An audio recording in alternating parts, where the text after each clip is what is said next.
12 ಎಕರೆ ಜಮೀನಲ್ಲೇ ನೋಡಿ ಮನೆ ಎಲ್ಲ ಇದೆ. ಒಳ್ಳೆ ಹಿಂದೆ ವ್ಯೂ ಇದೆ. ತೆಂಗಿನ ಮರಗಳು ಒಂದೇ ಬಾಕ್ಸಾಗಿ ಸ್ಕ್ವೇರಾಗಿ ಇದೇ ರೀತಿ ಇದೆ.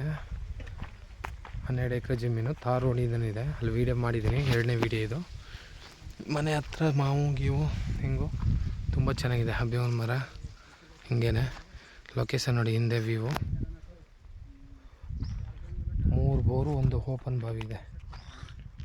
ಫುಲ್ಲೆಲ್ಲ ತೆಂಗೊಂದು 200-250 ತೆಂಗಿನ ಮರ ಬರ್ತವೆ.